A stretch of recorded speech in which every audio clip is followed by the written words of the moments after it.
Cuando observamos el mundo, en ocasiones descubrimos una de las grandes verdades del universo que nos rodea. Todo puede tener una cara o una cruz, una o varias explicaciones posibles. Las luces en el cielo pueden anunciar tormentas o esconder enigmas. Una vieja moneda en un estanque puede ser metal oxidado o un maravilloso deseo aún por cumplir. Un libro puede albergar ciencia, pero también la mayor mentira jamás contada. El instinto nos empuja a no dar nada por sentado. Buenas noches. Pongamos rumbo a las respuestas. Pongamos rumbo a la isla misteriosa.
Esta es nuestra isla, un lugar donde reunir junto al fuego misterios y crónicas de lo insólito.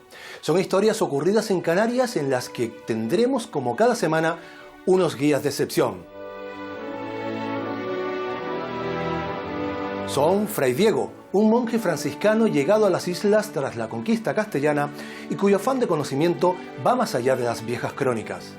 El Dr. Williams, viajero y naturalista inglés que someterá a su escrutinio científico todo tipo de historias y leyendas. Y Petra Betancourt, periodista sagaz empeñada en la búsqueda de explicaciones, sin más compromiso que con la verdad. Son personajes de ficción, pero a través de sus ojos y de su voz viajaremos en los mundos del misterio real. Empezamos el viaje y nos trasladamos a una época no demasiado lejana, en la que para muchos la ciencia oficial no podía explicarlo todo.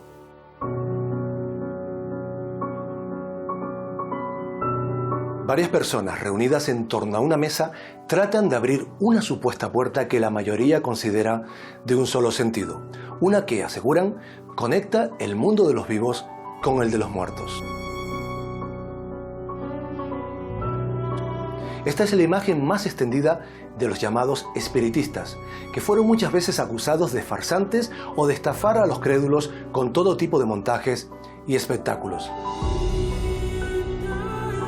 Pero poco se ha hablado, sin embargo, de los intelectuales que desde la alta sociedad canaria trataron de divulgar su verdadera filosofía y creencias. Sabemos a ciencia cierta que la Sociedad Espiritista de Santa Cruz de Tenerife se convirtió en una referencia para ocultistas, masones e incluso políticos durante el siglo XIX. Pero lo realmente curioso, según algunas fuentes, es que intentaron registrar y resolver fenómenos en apariencia inexplicables. El Dr. Williams examina la supuesta aparición de un espectro en Tenerife. Todo lo que vemos existe. Pero, ¿hasta dónde alcanza nuestra vista? ¿Cuál es nuestro horizonte? Me viene a la mente el caso de cierta aparición en la ciudad de Santa Cruz de Tenerife, en el que estuvo involucrado el círculo espiritista. ¿Qué ocurrió realmente allí? ¿Por qué los involucrados dijeron haber sido testigos de fenómenos que unieron por un momento el mundo de los vivos con el de los muertos? ¡Abre! ¡Abre! Como muchas historias de este tipo, comienza con una familia mudándose a una nueva casa.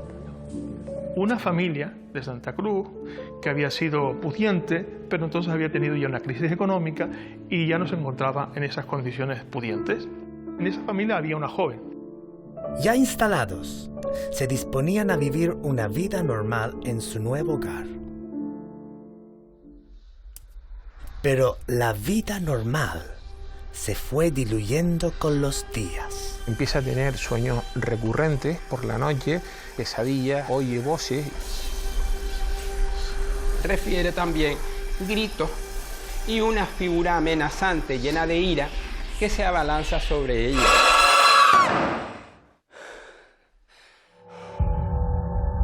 Ante la posibilidad de que se preocuparan por su salud mental, optó por guardar silencio.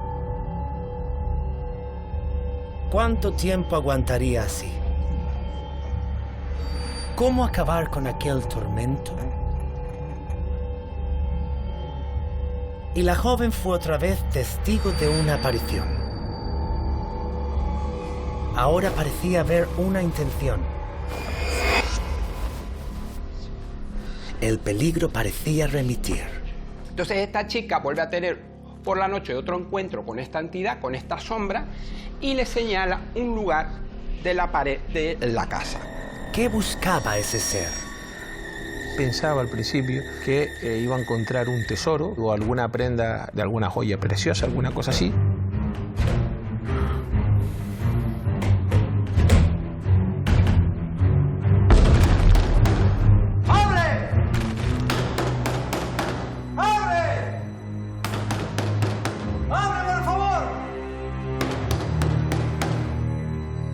¿Y cuál es su sorpresa cuando encuentra huesos humanos?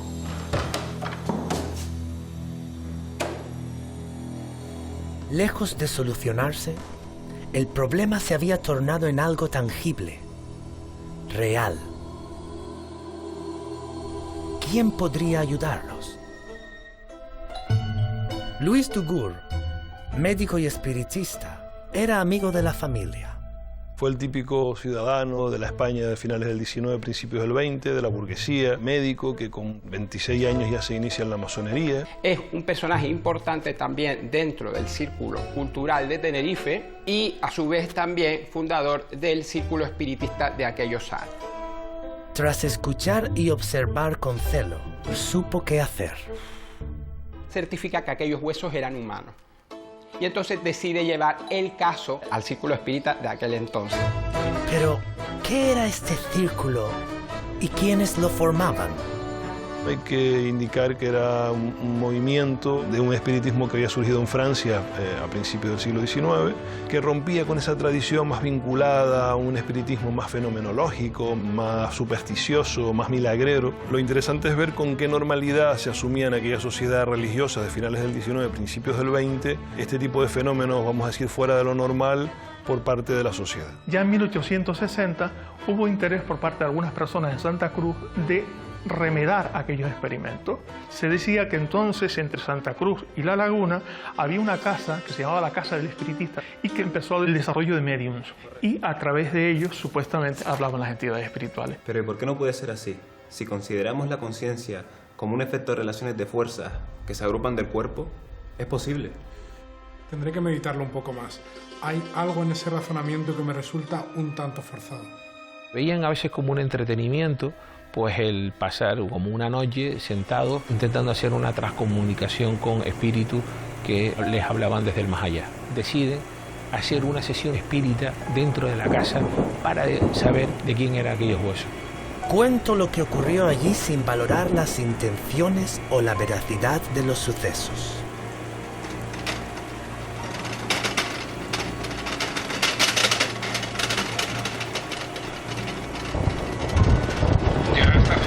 Hace 20 años, como mayordomo de caballero que venía de las Américas. Una idea insistente se apoderó de mí: matar al jefe y robarle. Aquella misma noche cometí el asesinato. Lo descuarticé. Y lo pone en una pared que luego encala para ocultar su crimen. Inmediatamente coge un barco y se va él a disfrutar el dinero que le había robado a su amo. Al morir el mayordomo, su espíritu se vio proyectado hacia la casa, donde cumplía pena por el crimen. Decían que la exhumación había roto el círculo y la oración ayudaría al espíritu a abandonar la casa y entrar en el camino del arrepentimiento. Con todo el afecto de mi alma, ruego que interpongas tu divina intercesión. Ruego que interpongas tu poderosa intercesión. Para que saliendo de aquella tenebrosa cárcel de dolores, vayan a gozar en el cielo, de la visión beatífica de Dios. Amén. Amén. Cuando ya eso ocurrió, los fenómenos terminaron y todo se solucionó. Aunque jamás he hallado pruebas de la existencia de estos fenómenos, no he renunciado a buscarlas y a aceptarlas si fueran sólidas. Diría poco de mi compromiso con la ciencia si me negara. El mundo es vasto y lo que oculta es más de lo que muestra.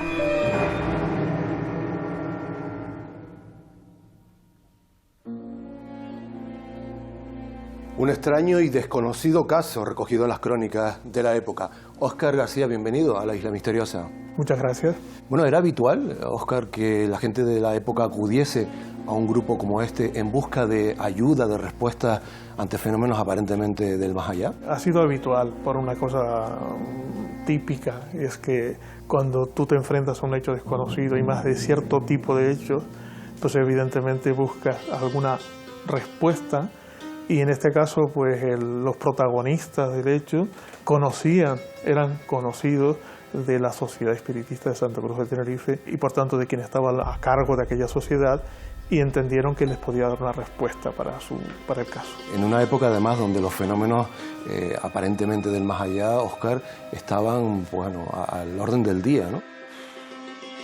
En aquel momento había una mayor predisposición por parte del público para hablar de ellos, para comentarlos, de la prensa incluso, ¿no? Había un clima social donde esos hechos estaban apareciendo con cierta frecuencia en la prensa, sobre todo a raíz del fenómeno de las mesas danzantes o las mesas parlantes, a raíz del primero de unos hechos ocurridos en Estados Unidos que levantaron mucha inquietud pública, mucho interés público, puesto que allí había surgido unos fenómenos en el poblado de Hydesville, el condado de Wayne, en el estado de Nueva York. Se extendió como una pólvora por toda la sociedad norteamericana, empezaron a reproducir esas mismas tipos de sesiones. Intentaban comunicarse supuestamente con el otro lado de la realidad a través de lo que se llamaban los trípodes, la mesa de tres patas. Y entonces ponían la gente las manos encima de esas mesitas de tres patas y se inclinaban, parece que una fuerza los movía, y mediante un código de golpe pues obtenían respuestas a las preguntas que se les formulaban. Y ese eco primero de Estados Unidos llegó a Europa y llegó a España y a Canarias, puesto que aquí había una serie de familias, de pudientes, que solían enviar con frecuencia a sus hijos a Europa a estudiar, los puertos canarios, sobre todo de las islas capitalinas. Y es en ese entorno en el que nace el grupo, el Círculo de Espiritistas de Santa Cruz de Tenerife. ¿Quiénes formaban parte del...? A ver, ya estaban en torno al año 1861. Había muchos núcleos que se crearon en España y empezaron por la clase médica, la clase alta, investigadores de todo tipo. Incluso la Casa Real Española realizó esos experimentos. Se cuentan en la prensa, el rey de España entonces estuvo ahí. Y entonces eso despertó el interés de arriba a abajo. No fue de abajo a arriba, sino me refiero de las clases más pudientes a las clases populares. Con los grupos canarios, Óscar, ¿se generó posteriormente algún tipo de efecto de sinergia en la población? Es decir, ¿el resultado de sus investigaciones llegaba a la gente? Sí, intentaron imitar las mismas investigaciones que había en Europa. Fue en ese año, 1861. Pero luego ya posteriormente hubo intentos varios de crear un núcleo de investigación serio.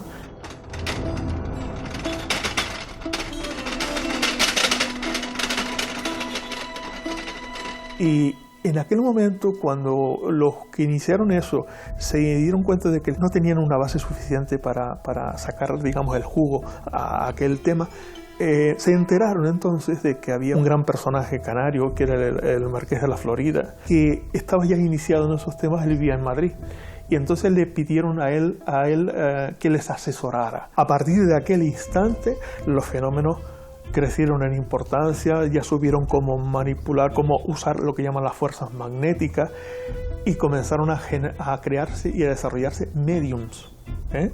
Y ya por 1864 ya había al menos 2 núcleos en Santa Cruz de Tenerife. No eran núcleos distintos o rivales, sino que cada uno funcionaba, pero se llevaba muy bien entre ellos. Es decir, que tenemos un centro espírita en La Laguna, Santa Cruz de Tenerife, que hubo varios, en La Gorotava, en Quilla de Isora, y también algunos se conocían en Las Palmas de Gran Canaria. Es decir, pero estamos hablando de... Hubo un cierto movimiento importante. O sea, ¿la gente podía acudir a ellos para buscar ayuda? Sí, sí. Lo mismo ocurrió en Santa Cruz de Tenerife, pero por parte de una familia que no estaba metida en los asuntos, digamos, de los estudios psíquicos o los estudios mediúnicos o los estudios espiritistas, sino que era amiga, esa familia, del presidente entonces del Círculo Espiritista de Santa Cruz de Tenerife, que era el médico Luis Duour y Rus. Y justamente cuando ocurrió los fenómenos en esa casa de la calle San Francisco a la que te refieres, pues evidentemente la familia acudió a él, y a través de la investigación mediúnica que ellos desarrollaron se descubrió toda una historia que es la casa del fantasma de la calle San Francisco. Queda claro que esta tendencia, que estos fenómenos, que esta manera de investigarlos tuvo una continuidad en el tiempo, y habrá que seguir, evidentemente, investigando y prestándole atención. No solamente hubo continuidad, sino hubo publicaciones de libros y de revistas.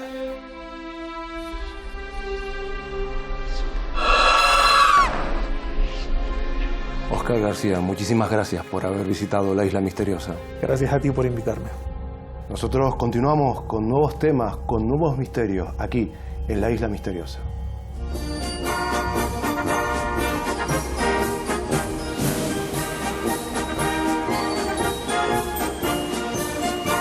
Niño, dile al alcalde que baje.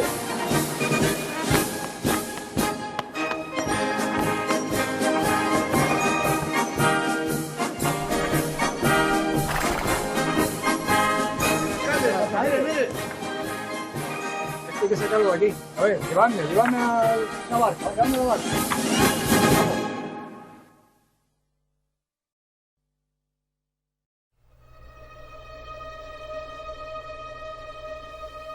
Nos acercaremos a esta historia, pero antes hagamos como cada semana una parada en este rincón de viejos archivos y también de documentos insólitos antaños secretos.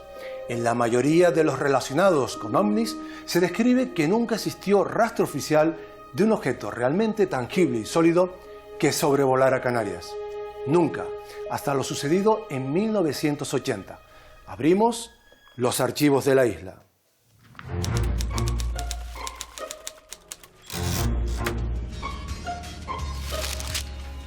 El Mando Aéreo de Canarias ha investigado infinidad de casos de objetos voladores no identificados.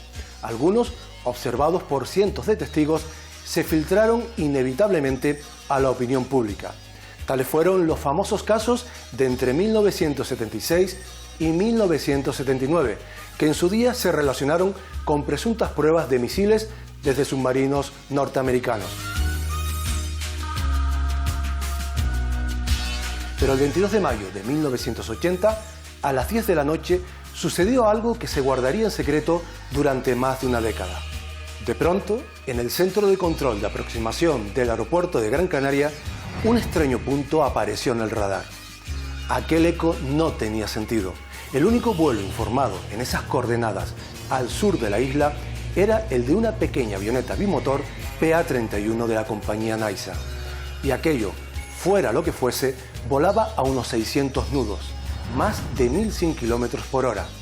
Según recoge el expediente desclasificado, se pidió confirmación a la avioneta. ¿Naisa 02, Canarias? Adelante para Naisa 02.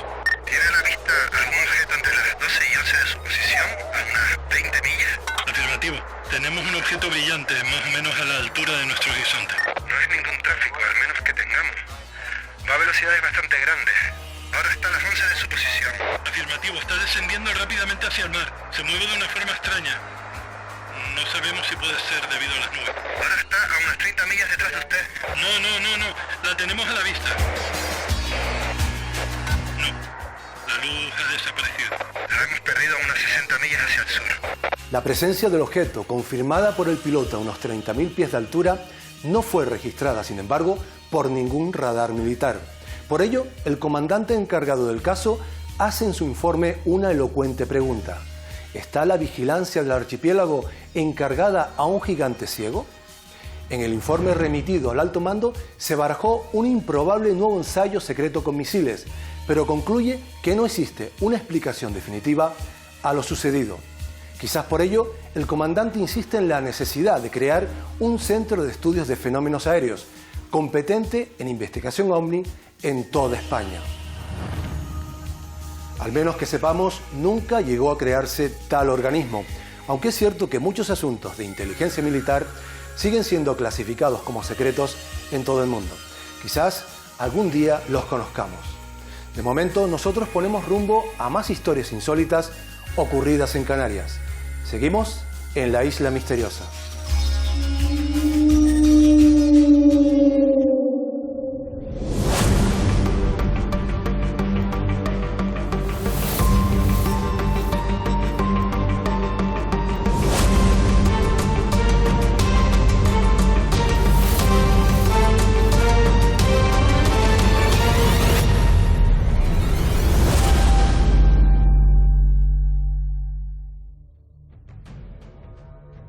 Hace cientos de años los aborígenes canarios tuvieron que enfrentarse a un entorno muchas veces hostil, incluso a erupciones volcánicas. Jorge Páez, bienvenido a la Isla Misteriosa. Muchas gracias. ¿Cómo pudieron reaccionar los antiguos canarios ante una erupción volcánica? Pues yo creo que prácticamente igual que nosotros.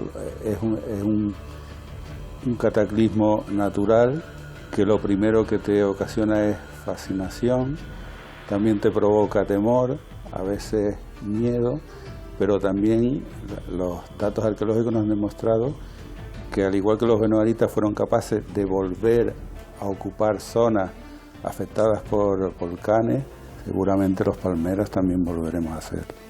Nosotros, con la ayuda de Fray Diego, avanzamos en el conocimiento de la relación entre los aborígenes canarios y el fenómeno de los volcanes.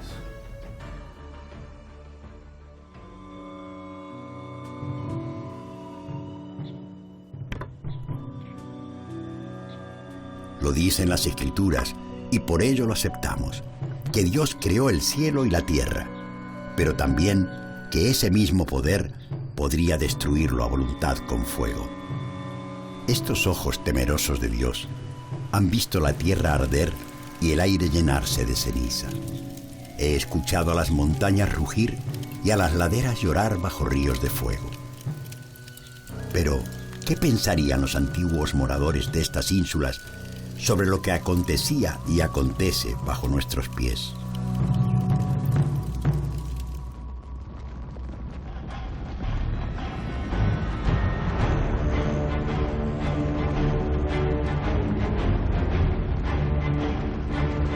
No es difícil adivinar que aquellos paganos convivieran con la superstición.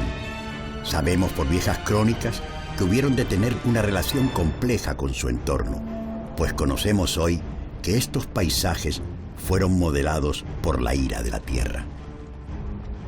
Erupciones volcánicas antiguas en Tenerife, en la zona del noroeste, tenemos, por ejemplo, desde el siglo III, segundo antes de la era, hasta casi la conquista. En La Palma tenemos también dataciones, sobre todo ya de una época posterior a la era, y en Gran Canaria igualmente. Para los guanches tiene que ser la de una percepción de una fuerza que no se controla.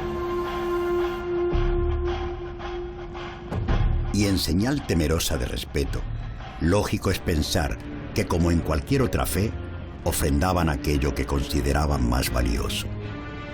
En La Palma eso tenía una representación gráfica y habitual en el monolito de Idafe, en la entrada de Taburiente, al que le llevaban puntualmente las ofrendas, vísceras de animales sacrificados, leche y miel, El Teide está vacío de elementos sagrados. Sin embargo, las cañadas, la base, sí que hay una gran cantidad de restos materiales. Y es sorprendente la existencia de vasijas, incluso elementos líticos, en escondrijos. ¿Qué hacían esas vasijas ahí? Son las que reconocemos arqueológicamente como yacimientos tipo escondrijos, ¿no? Y que corresponden a un espacio concreto en relación a las coladas lábicas, generalmente en su periferia o en, digamos, las laderas de esas coladas, de tal manera que parecería como un depósito significativo de un detente, ¿no? De esto se para aquí, o esto, o de esta manera podemos detener que esta fuerza avance. Pero ¿qué representaban para ellos los volcanes? En nuestro mundo, toda esencia maligna se encarna en el infierno y en Satanás, aquel que se enfrentará a Dios cuando llegue la batalla final entre el bien y el mal. Para los paganos de estas ínsulas, sin embargo, no es descabellado intuir que esa misma entidad se ubicara en el interior de la herida abierta en la tierra. ¿Por qué escondrijos? Por ahí, por esas grietas, hablaban muchas crónicas de que por esas grietas entraban y salían los demonios, los genios, los espíritus. Achamán era la divinidad superior, la benéfica, el dios creador, el que sostenía el universo, y por lo contrario, o sea, Guayota era el lugar del infierno. Y cuando se despertaba, cuando había actividad volcánica, pues bueno, soltaba a sus hijos, que eran los perros, los tibicenas. En el caso de La Palma tenemos a Iruene, el perro maligno, es algo que ya venía del norte de África probablemente, ¿no? He oído también que los indígenas prendían hogueras para confundir a este diabólico habitante de las entrañas de la tierra. El fuego es también una energía que encierra en gran medida un poder mágico, lo encierra también para nosotros. Pero sus ritos estériles y paganos no frenaban siempre a los terribles demonios en los que creían. Y entonces no podían más que aceptar el castigo y la furia de la tierra. En esos momentos que sucedían de tiempo a tiempo, el mal se apoderaba del bien, las fuerzas malignas se apoderaban de lo sagrado y había una lucha tremenda por recuperar esa condición sagrada. Escapar era entonces la única salida. Pero ¿hacia dónde correr cuando se creía que 1000 demonios cabalgaban sobre la lava? Con el peligro ya distante, encomendándose quizás a algún dios protector, solo quedaba volver a empezar.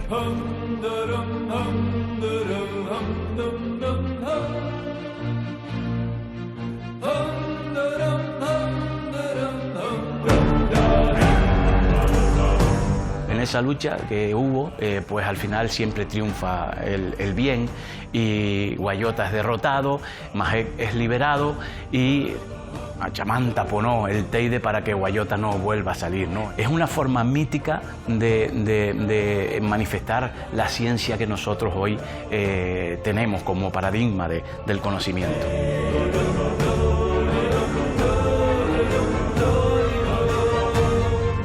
Ah, la ira divina, tan poderosa y misteriosa como la clemencia infinita que permite luego a la vida rebrotar de entre la ceniza. Quiero creer, si así Dios lo dispone, que en tiempos venideros entenderemos mejor los enigmas de los infiernos terrenales con los que hemos de convivir.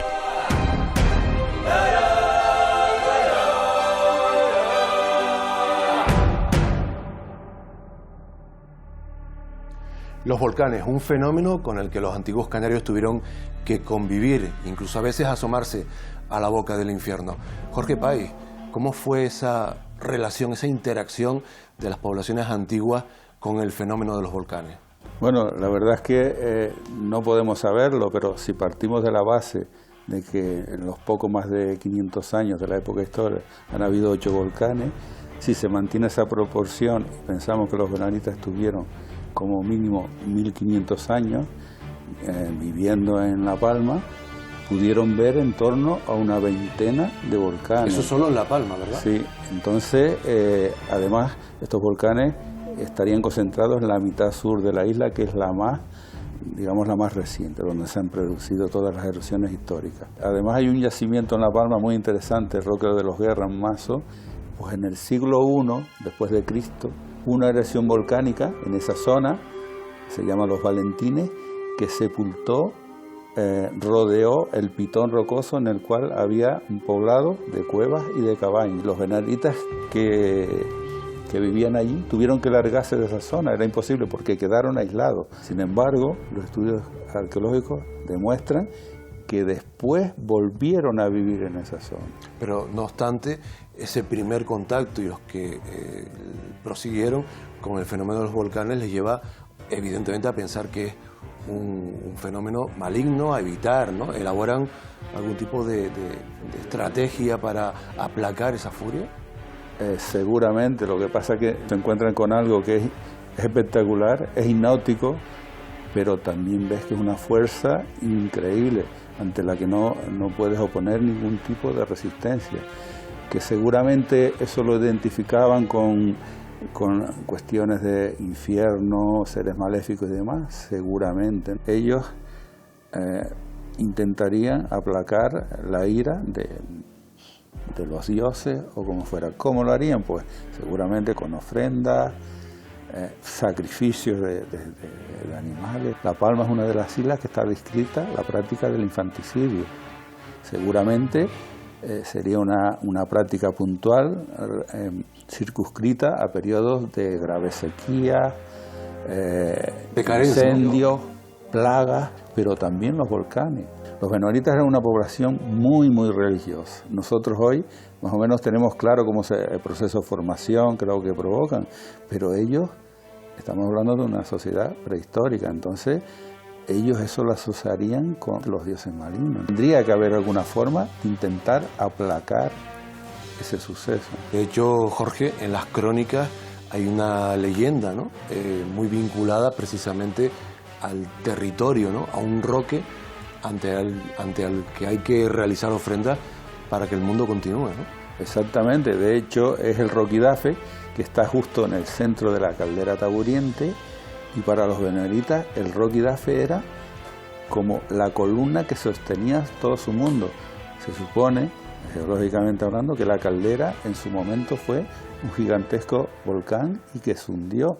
Pues ese Roquidafe era el que sostenía esa columna. Entonces te dicen las crónicas que los benoritas iban ahí para que su dios Abora se apiadase de ellos y no se desapareciese de su mundo. ¿Cómo lo hacían?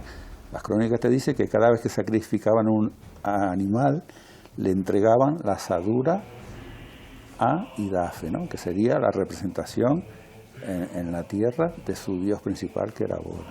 Las fuentes escritas, incluso la tradición, interpretan para Tenerife al volcán Teide como la entrada a un inframundo donde habitaría un demonio llamado Guayota. ¿Hay posibilidades también de que esto se diese en otras islas? Nosotros para La Palma no hay esa vinculación con este, digamos, tú quieres, inframundo, infernal relacionado con los volcanes.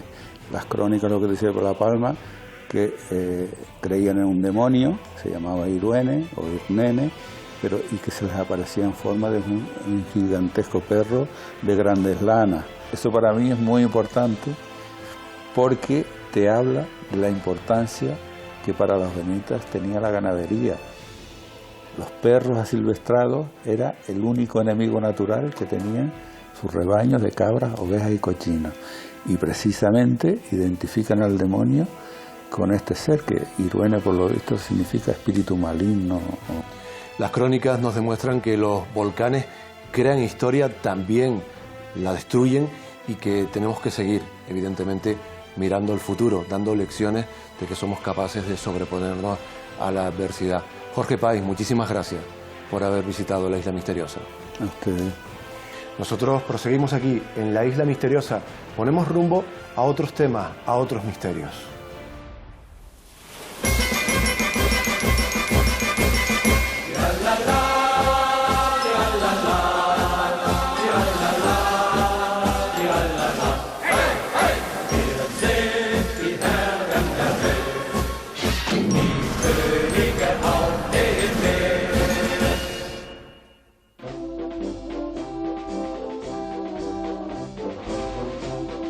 siguiente historia, ocurrida en plena Primera Guerra Mundial, no la protagoniza una batalla de trincheras, ni un bombardeo, ni cañonazos de obuses.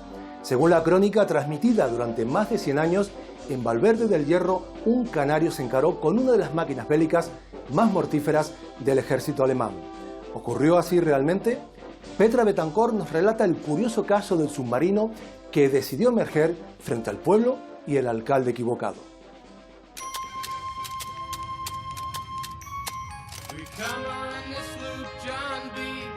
Durante la Primera Guerra Mundial, las Islas Canarias fueron lugar de paso para muchas embarcaciones, también para la flota alemana, con un sangriento historial de batallas y muertes a su espalda.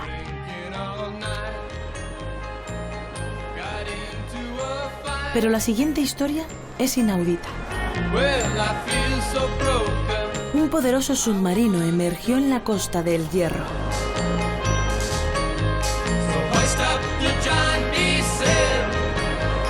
Y un humilde alcalde se encaró con su comandante. ¿Qué sucedió realmente? Es bien sabido que no todas las guerras se ganan con cañones.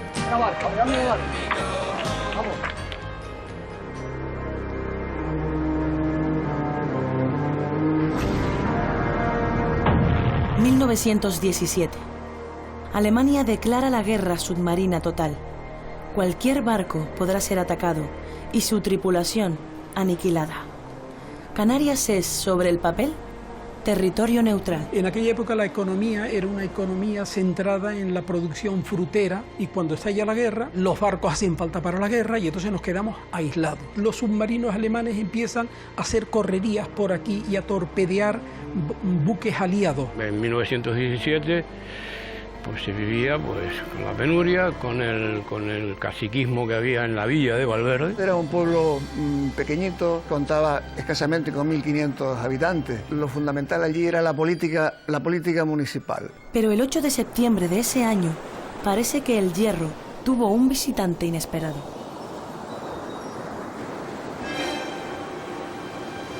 Niño, dile al alcalde que baje.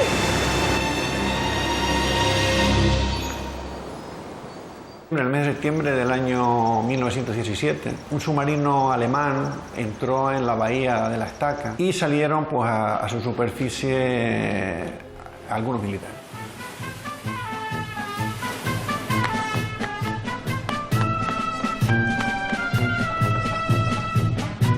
Como es lógico, le avisan al alcalde de Valverde, la máxima autoridad de la isla. Pensé que no había sino un solo ayuntamiento en toda la isla. Y él pregunta, ¿y está el submarino? ¿Qué bandera tiene? Y dice, no, solamente tiene la bandera alemana. No tiene la bandera española, no, la bandera alemana. Y don Juan Ayala acudió a esa extraña llamada del deber.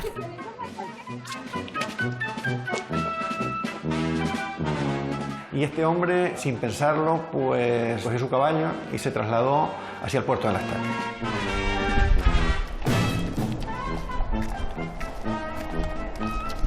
Y se planta rápidamente en el puerto de la Estaca a ver qué pasa. Y allí, en Valverde, cuenta la crónica que el alcalde avistó un mortífero submarino U-63 alemán. Hay que sacarlo de aquí. A ver, llevadme a la barca, llevadme a la barca. Vamos.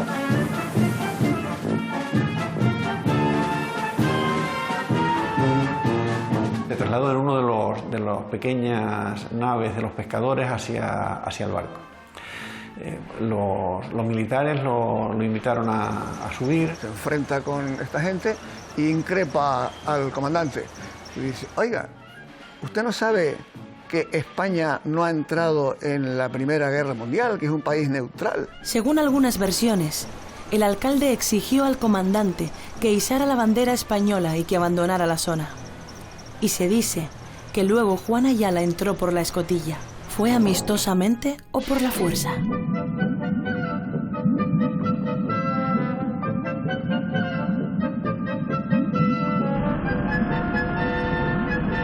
el submarino leva anclas y se mete en alta mar y se sumerge. Los pescadores se quedan estupefactos, dan noticia que han secuestrado al alcalde, que el alcalde se metió en un submarino y que desapareció. Algunos aseguran que el alcalde desapareció con el submarino durante horas. La historia del submarino en el puerto no es otra sino el testimonio de mi bisabuelo. Que es cierto que el alcalde se subió al submarino, es cierto.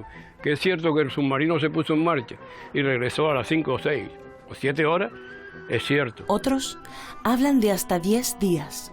Realmente se habla de secuestro pues porque, bueno, salió sin su consentimiento, estuvo fuera, sin él saberlo ni nadie saberlo. No pensaron otra cosa, sino que el alcalde había sido secuestrado por el submarino alemán, por el comandante. Y cuando los valverdeños y su familia lo daban todo por perdido... 7 días después de la salida, volvió otra vez el submarino a las costas, a la bahía de la Estaca y desembarcó el alcalde. Señalaba que lo habían tratado muy bien, que durante los 7 días se había sentido muy cómodo en el submarino. Se fue de buen agrado, no era una especie de excursión que los alemanes le dieron al alcalde de Valverde. Si sale un submarino, la gente le alega. Y en el Hierro, pues, la mar y morena. Entonces empiezan las especulaciones. Muchos dijeron, él estuvo en el submarino, estuvo un tiempo muy corto, muy limitado, el submarino lo dejó donde él quiso que lo dejara y recorrió territorio herreño para ver a sus amores y estuvo durante 7 días en esa tesitura y en esa operatividad no política, pero sí sentimental y romántica. No sé qué pensar sobre este caso, quizás tergiversado con los años. ¿Qué hay de cierto y qué de leyenda urbana? Sabemos que aquel peculiar alcalde existió de verdad, que hubo submarinos en la zona, pero también que Juan Ayala se llevó a la tumba lo que pudo pasar realmente. Y como si fuese un secreto de guerra, pues nunca explicó con detalle lo que le había pasado ni cómo sucedió. Tampoco hay ningún dato, no ha habido ninguna explicación de por qué se lo llevaron. Y sigue quedando la incógnita de qué pasó con el, vamos a poner secuestro, entre comillas, de don Juan Ayala, el alcalde de Valverde. Me gustan los hechos, sí, aunque admito que a veces una buena leyenda me arranca una sonrisa.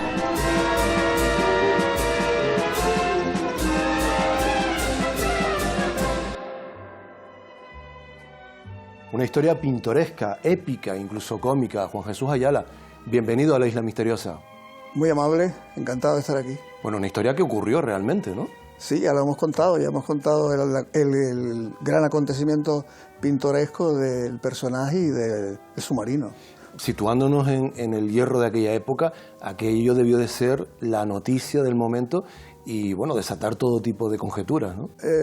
Hay conjeturas. Quien hace las conjeturas en realidad es José Padrón Machín, que fue, por así decirlo, el cronista oficial de la Isla del Hierro en la era contemporánea, que bueno, que alguien le relató este episodio del submarino y los demás hemos copiado lo que relató José Padrón Machín. El submarino dice que pudo llegar para, de alguna manera, agradecer a los pocos habitantes del puerto su asistencia en la cuestión alimenticia en un momento determinado. Otros dicen que tuvo que ir allí a repostar camino de Puerto Donados porque allí habían depósitos submarinos donde los submarinos podían abastecerse. Y después hay una conjetura que se ha hecho al respecto, dado que el alcalde, Juan Ayala Hernández, tenía hijos fuera del matrimonio que él los reconoció. O sea que siempre había la idea que el alcalde era un enamoradizo. El alcalde era un enamoradizo y que tenía sus amores desplazados por el territorio. ¿Y esto pudo ser una coartada? Pudo ser una treta.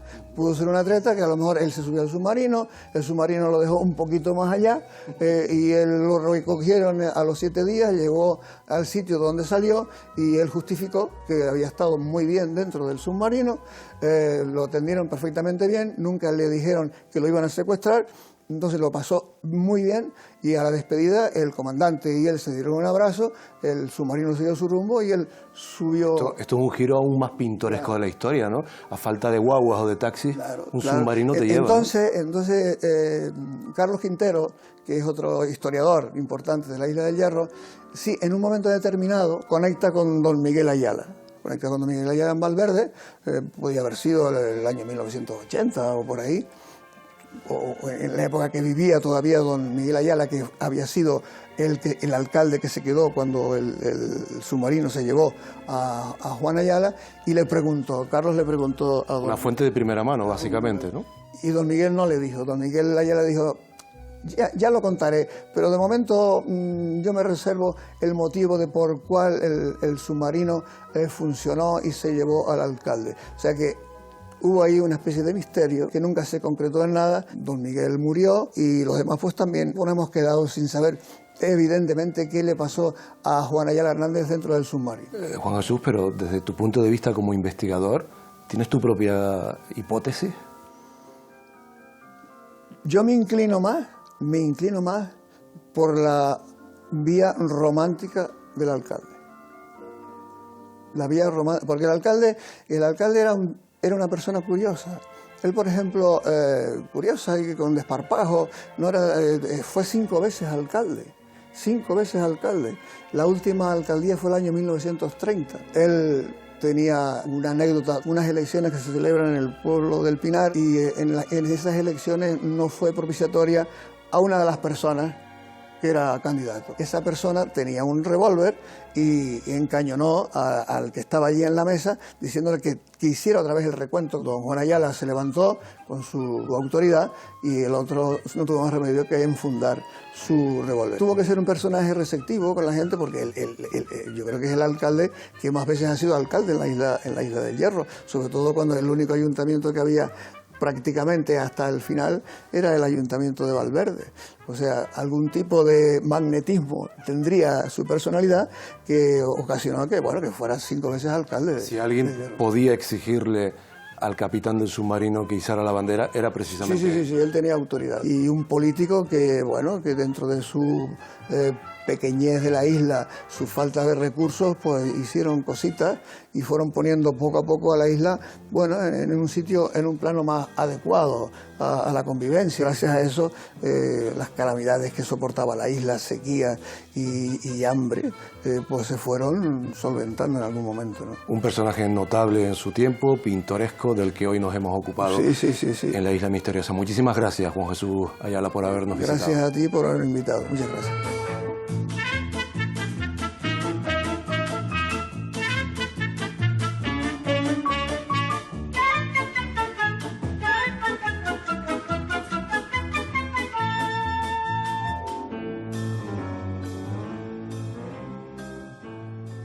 Hay quien piensa que habría que considerar la razón como una meta, a la que solo vale la pena llegar si es por los caminos de la justicia y la verdad. No hay que avergonzarse de no saber, pero sobre los que se niegan a saber, que caiga la vergüenza. ¿Cuántos han utilizado la palabra verdad en vano, en pos de un fin, ante el que la verdad se ruboriza? Es necesario ser honesto acerca de todo lo que no conocemos.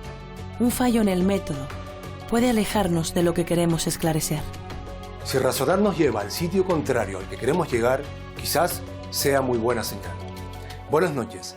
Gracias por navegar con nosotros en la Isla Misteriosa.